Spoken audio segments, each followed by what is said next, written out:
Welcome to From Leads to Leases, a CCR growth podcast that helps senior living providers transform their complex challenges into opportunities.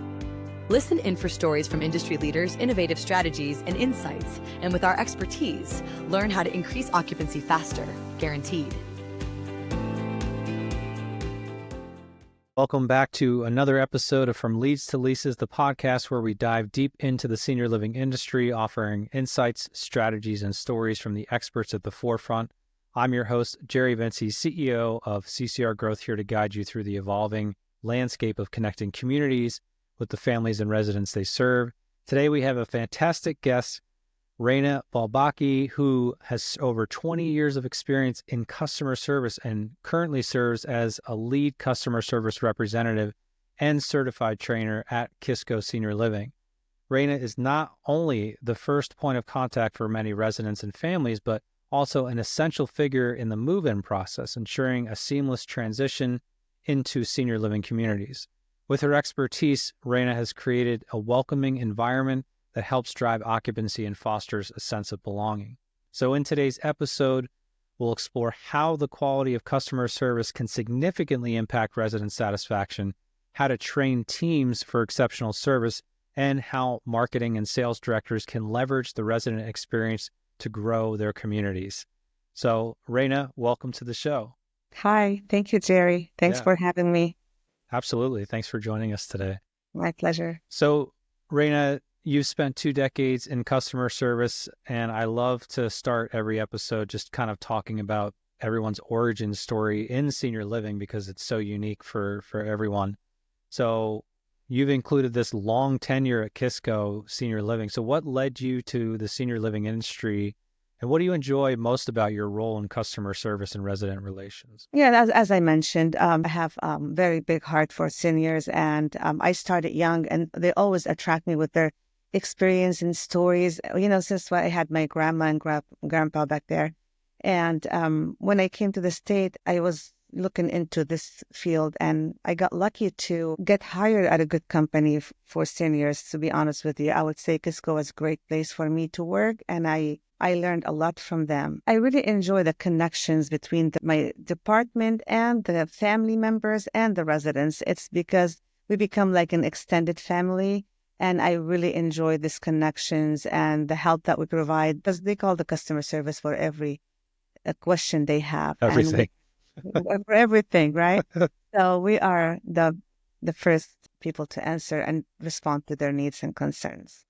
It's one of the few industries, I think, where that is the case, where it's not just you and then the residents or you and the customer. It's you, the customer, and the family of the customer, right? So Absolutely. you create this very symbiotic relationship that goes beyond the walls of like the community itself, which I think is pretty awesome. It is awesome. That's true. And remember that we work with the family members before we get to know the resident themselves, because there's a lot of steps that they take before the residents move in. Yeah. What type of living options are at your community? Is it independent living, memory care? We are fully licensed assisted living. We do have a memory care side, and we do have independent living. So we offer all services. And we have a beautiful layout, and it's located in the center of the city. So it's very convenient. People really enjoy coming tour the property and see the layout of the property. Yeah. So that really is a unique experience then, because you're working with not only, usually independent living, you've got the individuals who are kind of looking for themselves, and then assisted living, it's individuals plus family members, and then memory care, it's usually family members. So you've kind of experienced all those different types of relationships with your residents and their families. Correct. It's very nice. Yeah. So within the customer service and sales space, I mean, you're often the first point of contact for new residents and their families. So what strategies are you using to leave that lasting positive impression? And maybe it's not just residents, maybe it's prospective residents who are there for the first time. Well, the great thing is when we're expecting community experience, the communication between sales department and customer service, they inform us who's coming. So it's the best way when we greet people with their name, and we mention when we tell them that we're expecting them, and their name will be like on a digital frame on the wall. And will be like first expression when they walk in, that like they're noticed. Your name Like and lights. yes, and we're prepared for them. And that will give them a little comfort, I guess, like, oh, we're welcome. And then after that, and talking to them and calling the director to meet with them. When they complete the tour, most of the time, they come back to pass by the customer service desk and they give compliments. Oh, thank you for welcoming us this way, and we were happy to be here. These feedback it shows that we are engaged with the sales department and we did our part. That's great. That's good feedback. And I think that's probably a big part of the process for new prospective residents too, because it's just kind of a scary process, right? For families and even the potential resident themselves. If this is their first experience with senior living, they might have some trepidation around what an experience would be like. I think about my own parents in this situation all the time because they always look at senior living and retirement living as like this negative thing. They're like, I don't want to go live with a bunch of old people. That's the thing they say all the time. And I'm like, but there's so many people who live in these communities who are thriving. There's lifestyle communities and there's communities that are built around specific activities and hobbies and all of those types of things, right? It's not just this place that people go when like they're no longer like of use to society. It's a totally different experience. So I think that's like an old mindset. Personally, I came from across of the world and different culture, different traditions. We always have a negative feed or thinking of assisted livings because we never look into the bright side, what they offer for seniors. Like as you said, the activities, how active they keep them in exercises, in outings, in transportations, in events, and they're involved in every details and everything. They have the freedom to make their decisions too, and that is awesome. And when I came to the States and I got involved with the senior living communities, I had changed my mind completely. If you ask me now, I'm like, oh my gosh, I would first think I would myself wish to live this way because they're taking care in details, like in every details.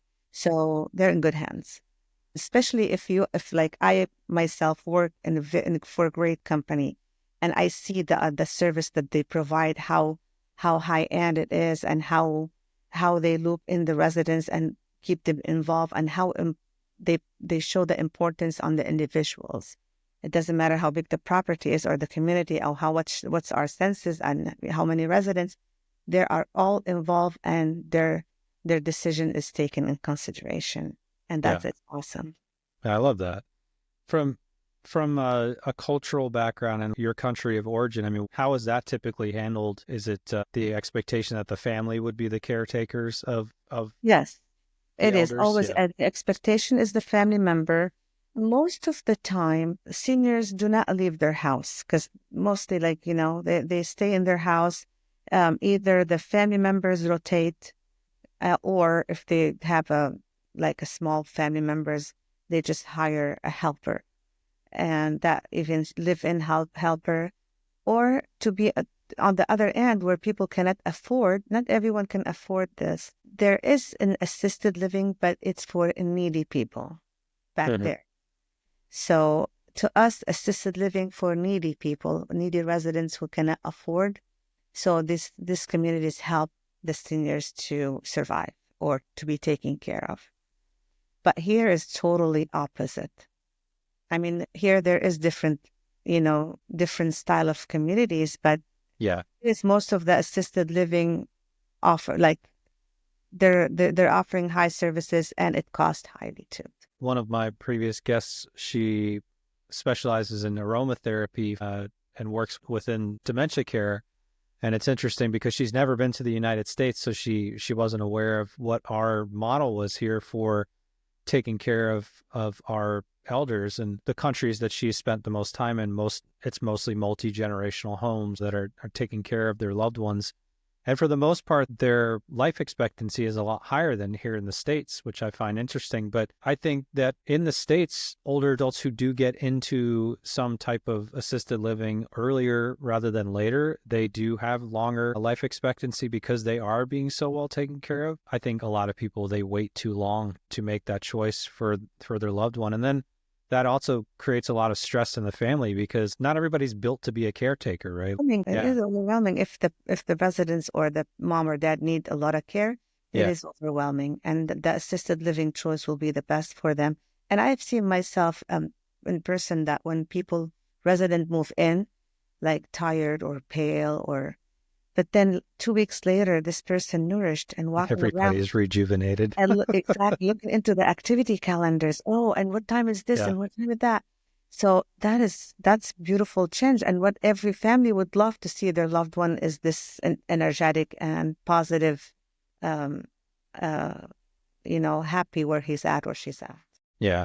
I had that experience in my family where after my grandmother passed away, my mother took my grandfather in and tried to be a caretaker for him for probably about 6 months. And he really just wasn't doing well in that scenario. His social circle had shrunk so far down to it was just my mom and dad as his entire social circle. And he was like, the social butterfly before. And so like she finally came to that realization. I think he needs to be around people. I think he needs people of his generation. My parents worked during the day, right? Like, so he was home alone all day watching TV. It's just not a great environment for someone that was his age. But as soon as found an assisted living community for him, it was night and day. Like, it was like flipping a light switch. Like, he completely lit up again. He was happy. He was around people all the time. He was like their new favorite resident overnight. So it's amazing the difference that can happen when you find a really great community for your loved ones, Yes, and that shows you that social life is very important. Not only residents or mom and dad or grandma and grandpa needed help in medication or in care or all this. The social life is very important. Yeah. It is not healthy for them to be home alone and just, waiting for someone just to knock on their door or call them, can I come in? Or it is very important. And the social life at the assisted living, I think this is the best thing ever.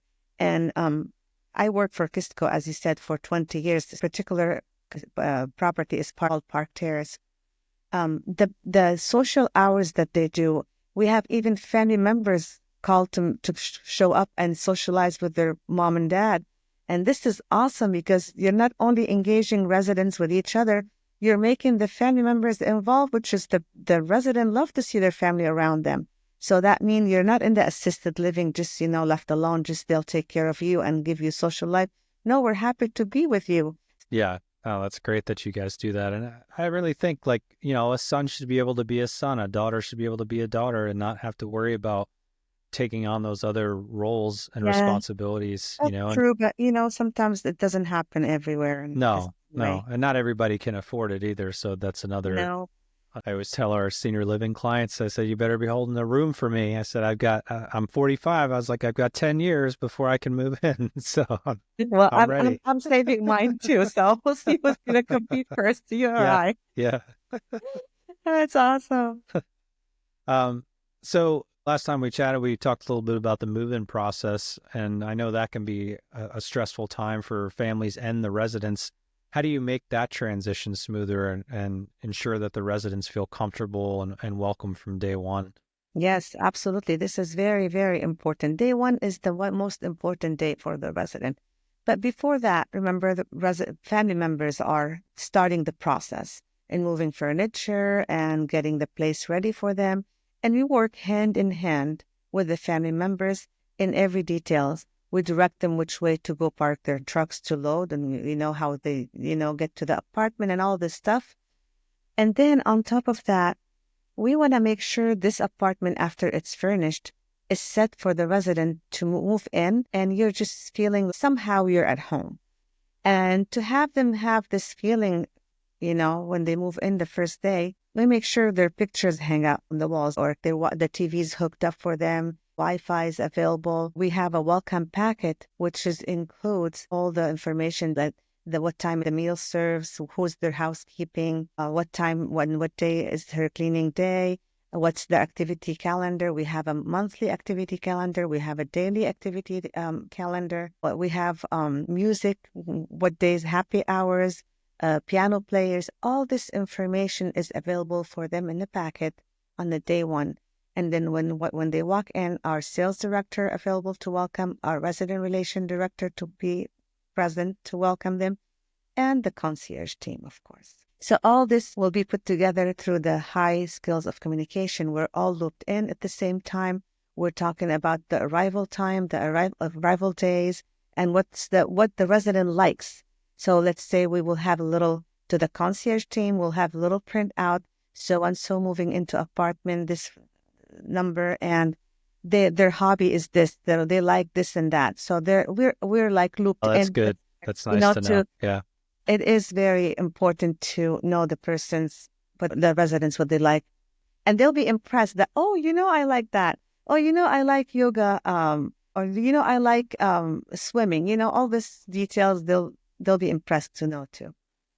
That's super helpful too, because I think that's something, there's a fear of like loss of freedom that Yes. people face sometimes. And they think, if I move into this place, I'm not going to be able to do the things I love anymore. So if they know that, oh, there's still yoga, you can still garden, like there's all these things that they might really enjoy doing that. They still have the free of choice, and there's still decision makers. When they say no, we'll just no. Where they say yes, we are there to respond to their yes and make it happen. Yeah. I love that. Yeah, it is very important, because it is true. Imagine it on yourself. When someone with person full of experiences, these residents are not young. They're let's say 80 years old. These 80 years are full of experiences that they had experienced something we never experienced. They know about things that maybe we never came across it yet.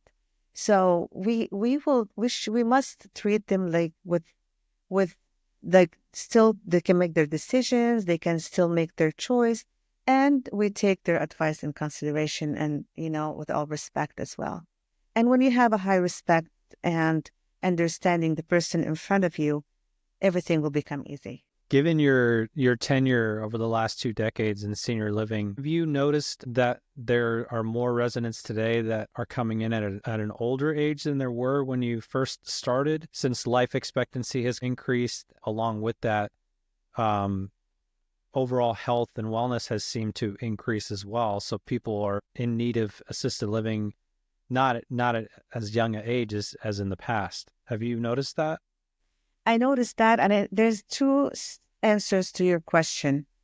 I've seen more people are in the older age with the past 10 years, and I've noticed there's a lot of people, young people, with dementia moving into that part.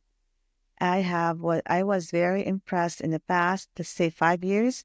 I had a few residents move in to dementia care units. They're in their 60s, and that's young. Yeah. So before the first 10 years I worked at an assisted living, I didn't see much young people with dementia and in the dementia care units. They were all older. But these days I do. And that's sadly, even my mom, she got a dementia when she was in her 70s. So that is like, I experienced it on my personal life with my family and in my work industry. So it's been coming lately more than before. Yeah, and the same for my grandmother. She was in her late 70s. It kind of came as a shock to everyone that she even had dementia. She had fallen a couple of times, and I know that that's one of the early signs of Alzheimer's. And so we ended up finding a facility. I think my parents were kind of in a panic mode. We need to find help. We need to find it now. And so they didn't have many options. There is some good communities, and there is not good ones to provide the services. And I think it is very important. Yeah, no, so it was not the best experience. And it was interesting because on the flip side, I had my grandfather that I was telling about earlier, who we had a great experience with him going into a community. So we had two very different experiences, but they both have helped shape my thought process around what I do and don't want for my parents if and when the time comes. But it is interesting what you're saying about there being a higher number of younger adults with dementia. So I'm curious if they're just in their 60s. I wonder if there's more individuals with dementia that are now moving towards a memory care community rather than like an adult daycare type scenario, right? That's the option for them because it's Yeah. unsafe for them to be even in an assisted living because they must be in a secured area where Yeah. they are taken. Let me tell you about our memory care side. We have a beautiful layout too for memory care side. It's like a 4 cottages, 4 little houses, and with a beautiful garden in front of them. And resident can walk out, walk around, sit in the sun, go back to their apartments. They see people in the lobby, in the mini lobby there. So they're not isolated or put away from anybody, but they are just in secured location. In terms of the cost of care too, I mean, we keep seeing that the cost is rising. Do you have any thoughts around why that is? Is it because we're having a hard time keeping communities staffed and they're having to increase We're their... struggling with the employments. Actually, like we caregivers were more available before. Let's say after when COVID hit, everything changed. Everything changed. There's a lot of people who was working, they chose to stay home. And especially in this industry, I didn't. I was there working all the time, and I know that we had to work. One person had to cover 3 shifts sometimes because we're open 24 hours. So some caregivers has to work double, extra days, concierge as well, servers, everybody. We had lack of associate. So I think everything become costly. And as you see these days, I know there's a minimum wage for everyone, but there's some positions, they have a different rate than others because there is lack of this industry. So it's becoming a struggle and hassle, and cost of living is being expensive. So people they want to make more money. So probably that's one of the reasons too. So there's 2 reasons for it, I think. Those both make sense for sure. In your experience, what are the most common customer service challenges in senior living, and how can communities better prepare their teams to address them? Yes, I will answer this question with disasters. Let's say, as of customer service, if we have a disaster, let's say earthquake, the team should be prepared and trained for everything. But in particular, disasters. Let's say if we have a fire happen or earthquake, major ones I'm talking about, the first thing every family member will be calling the concierge team, and which has happened. And that happened when we had a major disaster when COVID hit. We had a phone line. We have a phone at the front desk with 5 lines. The 5 lines were ringing constantly 24 hours when COVID hit, and we have to change the protocols. And of course, we have to follow the CDC's rules. Family members saying, "Oh, what do you mean you're locking my mom or dad out? Yeah, you What do can't you mean come I don't visit. get in?" So as of customer service, here we have to be on it. So of course, we do have the crisis book that we get to and look into who to call, where to find. But you are in a situation, sometimes you're alone. You have no leaders there at home, but you can reach them on the phone. But the action is you need someone on the ground with you. So you are becoming a leader. So you have to take a decision with communicating with your leader, of course. We don't cross lines, but we are in charge of answering the right questions to the family members. We are dealing with family members who get angry, frustrated, cannot handle, or some people are understanding and they support and help. And, I've seen people just standing by the door, front door, locked doors, just to be supportive for their family or for us, as a team on the ground working. That I'm talking during COVID. So I would highly recommend the concierge team be prepared for any disaster or crisis come across during their shift. They're ready, they can handle it better in a professional way, and they can provide the safety for residents. And when we're prepared for all this, the family member will feel very safe and they will leave their loved one in our property peacefully and safely. That's great. One of our communities that we manage, it was a couple of years ago, they got hit with a hurricane and they had to evacuate ahead of time, and they had no sister community that was within close proximity. So they actually had to send some of their residents north to another state, west to a different state, and then east. So all out of the path of the hurricane. So their residents got dispersed to 3 different communities, which was It is difficult. It's a a tough total situation. chaos. Yeah. Yeah. If you don't have a plan for it, you're lost. And luckily, we didn't have to evacuate, but we always have prepared for everything, is possible. So I would highly recommend the training other than just, when you're trained well and you show this to family members, even on a daily basis, when you're asking a guest or a family member when they come in to check themselves in the AquaShield device, some people will get frustrated because, why you want me to check in? COVID is over. But I tell them we have this check-in system not only from COVID, since the place was open, this procedure for your safety. In case if we have an earthquake, we locate you. We find you. You're on premises, so we look for you. If you're in but you're not checked in, we're not gonna look for you. You're lost. Sorry, we're here. Yeah, we want to account for everyone. We want to count you in to take care of you. Yeah. Then they understand it. And even when we have a community experience coming in to tour the place, and when I ask them to check themselves in the AquaShield, they say, why? And I tell them, they get impressed. They go, oh, how safe is that? That's part of safety. When you walk into property, you feel safe. That's the first thing that puts you on the yes, I'm safe here. My mom is safe here. That's a, good start. So that is very important. Yeah, I think that's great. People forget that even though COVID might seem like it's down in certain sectors of the community, the senior population is the most vulnerable part of the population. Yeah. So I think it's important that we're still keeping those checks and balances in place for sure.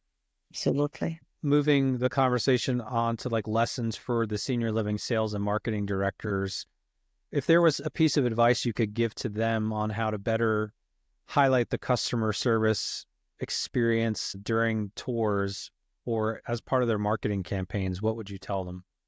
I would just say that customer service is the right shoulder for sales.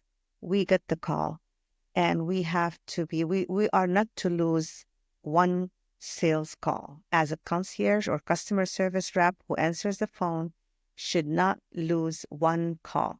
There's so many different ways that to take care of that call, even if they called after hours or before hours. We are to make sure to take this person's name, the phone number, what they're looking for, make sure we are prepared for their questions with logic answers and professional, and at least with one of the answers, make them attractive. Like make your answers attractive to them as a concierge. I'm not maybe allowed to give details on prices, or I may be able to give the layout of the there's different layout of the apartments, there's different sizes, there's different models, yes, but more than that we can't give. So we should make sure we attract them with at least one answer. Make sure we take their name and number. Even if you want to transfer it to the sales director's voicemail, write down their name and number and make sure you tell them we will follow up with you. So they'll expect someone's call. Yeah. We are working hand in hand. We are their backbones. We are sales director when they're not available because we represent them. We are their image. You're kind of that first line of defense, right? Like anyone who calls, you're the first person they talk to. In my perspective of customer service, you are the initial first touch that every single prospect has with the brand. So yes, it's for every crucial. department as of in assisted living, for every department. Yeah. Yes. Yeah. So that's so important that they have the best experience possible with your team. And because if they don't have a good experience with your team, the chances that they're going to want to book a tour or move the conversation forward is not there. Sure. And we've seen lately the customer service in certain areas has been declined. And it's all not, we're not talking about assisted living. I'm talking in general. I've seen, I travel, I go around and I discover as a concierge or customer service rep, it always gets to my attention right away. What's right, what's wrong, because, that's my field. I've seen decline in certain areas. Customer service is not like before. So I would highly recommend all the customer service and assisted living to keep it up and running professionally and succeed to the 5 stars and above in your service, because as I said, we are the image of the property and Yeah. company. Yeah, I think making sure your team is highly educated in terms of what the community offers so that they can answer those questions too. We have one customer that they don't have anyone besides a front of house person answering the phones on the weekends. So anyone who calls in on the weekend basically has to wait until Monday to talk to someone who can answer those That's not good. deeper questions. Yeah, so that's 24, 48 hours, sometimes 72 hours before they actually get to speak to somebody. So the chances that that person is going to have a good first impression of that community is pretty low. Absolutely. And remember, most of the people are available to look for these things on weekends because they work 5 days a week. So it is important. Yes, Yeah. absolutely. Yeah, I agree with that. And I would highly prefer that concierge do not say, I don't know, or let me find out for you. We should be prepared. We should be full of knowledge and information. I will be like looking into all the answers myself. Oh, if I see changes in this and that, I will ask why, what happened, what's the update. So I'm updated too. And I'll, as a lead, I'll email my whole team and update them.